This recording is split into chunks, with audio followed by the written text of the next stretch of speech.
Hello everybody, in today's video I'm going to be talking about the bar and the best class setup for the bar after the nerf.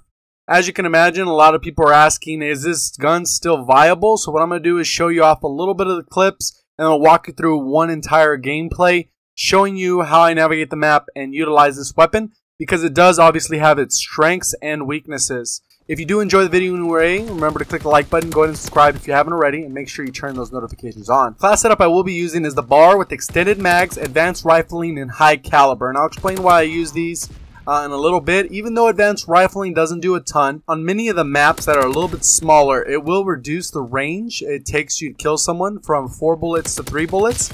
Just in that little hot spot of that different range. What makes this gun so special is it has that 3 to 4 shot kill potential.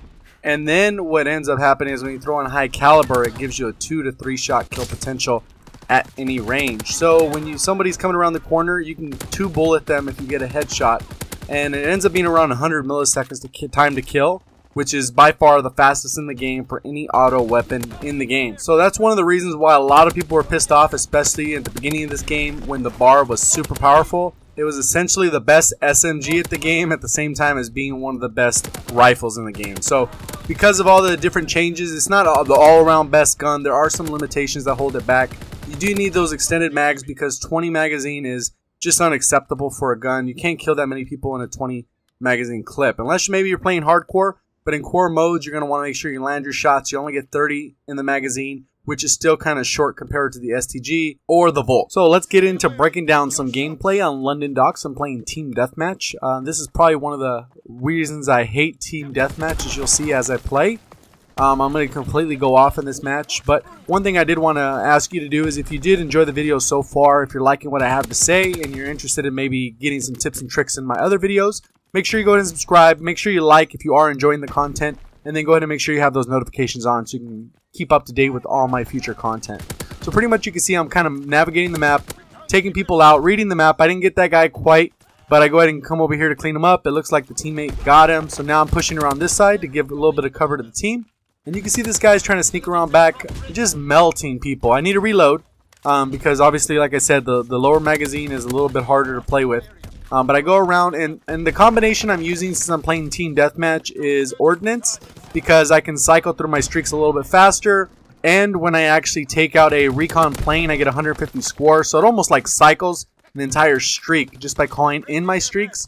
So it's almost like I got a constant recon plane up. So this is the actual 3 score streaks that I would use in Team Deathmatch and Kill Confirmed until they raise the score limits, which I don't think they will eventually do. But just something to keep in mind, this is a 3 I would run with Ordnance or any other basic training if you don't want to necessarily run Blitzkrieg. You do notice a significant difference in the fighter pilot when you actually go back to not using the Blitzkrieg version. But you can see the guns coming around, melting, and then they're headhunting at this point. I go ahead and wait for him. The guy's not even on the mini-map. I take him out, and then some guy sneaks around. He has mountain on, has to, because he just came out of nowhere and ends up running up on me. And then he sneaks around. I already knew he had mountain. I already knew that was kind of messed up. But he was headhunting. He did sneak around the backside. Go ahead and try and get a little bit of kills with the fighter pilot, and then I get 25 score, plus my recon is cycling the whole time. And the counter recon, since you're getting that recon assist and counter recon assist for every kill that your teammates get, so that's always a bonus there. So I'm just kind of moving around the map, trying to get the little bit more map control. We did flip the spawn already a couple times, and it's a combination of what our teammates are doing as well as the enemy team. So I'm kind of just maneuvering around. I'm pretty sure someone's dockside. You can see him on the mini-map.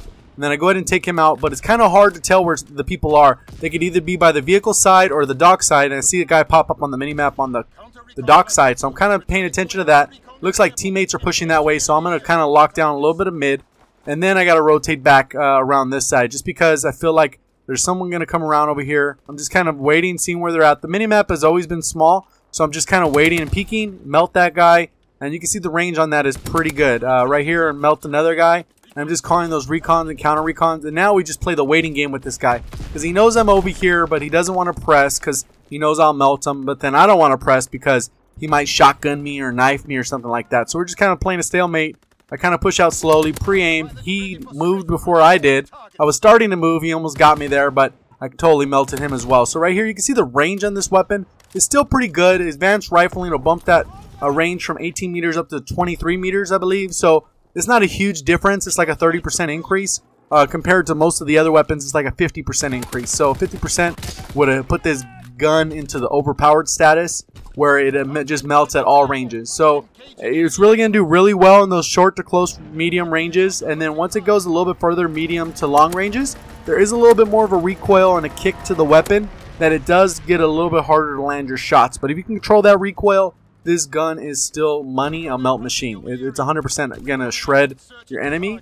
And you can see I'm kind of just maneuvering around the map, kind of repositioning, and then I'm just watching where they're coming. And that's why you want to run this this trio. You could even drop the fighter pilot if you don't want that and swap it out for a glide bomb or something else. But ideally, this is the streak that you're going to want to run, because then I'm getting map control, and then again I'm getting control of, like, knowledge-wise of the map, so that I know that when I do my fighter pilot, once the mini map is lit up by my recon plane, I'm getting a good positioning of where all the enemies are.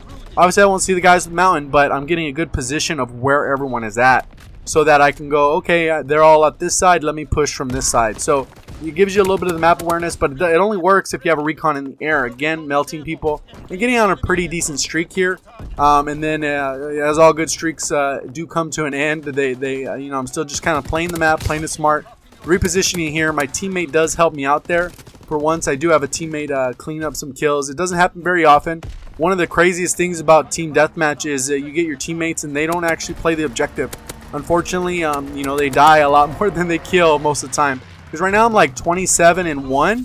Obviously, with my fighter pilot, I was going for the team deathmatch streak, and this guy just sniped me. One shot, I had no chance. And you can see we're up by a pretty good margin. We're up by 11 with only about 12 kills left. And for whatever reason, we've lost map control. We can't get any kills. And it starts to swing the pendulum. And unfortunately, they do start coming back pretty aggressively. It gets really close. And you're going to kind of see how the range on this gun, I just still melting people. But that one kill with that sniper really threw me out of position. And it kind of left the map where I had to rush, because I was trying to get these final 6 kills. And obviously, when you rush in this game, it is very, very against you that you're going to actually do well, because of the sprint out times and the aim down sight times. Ideally, you want to be already pre-aimed so that you can fire immediately and take out people. Come around over here, and I get melted. For whatever reason, my hip fire doesn't connect, my ADS doesn't connect, and the guy just melts me with that 1941. That gun is a melt machine too. If you can control that recoil, that gun is a beast. Problem with that one too, again, is the magazine size, because its range is very consistent. It's a 4-shot kill up to 50 meters, and then beyond that it's 5-shot kill, so it's pretty good for pretty much all the maps if you can control that recoil. But going back to the bar, you've seen it in the scenarios where it's just totally obliterating the opponent. And then you can see right here, we end up losing the match. I'm going to skip to the end so you can kind of see how my last 5 matches were. A lot of the cutscene you saw in the beginning were from my last 5 matches. So hopefully you enjoyed the video. Hopefully you learned something. If you did, remember to click the like button. It does help the video. Make sure you leave a comment down below if you got any questions or concerns, or go ahead and answer the question that I leave down below. Go ahead and make sure you, again, click the like button, subscribe if you haven't already, turn those notifications on. Thank you for watching, and as always, have a great day.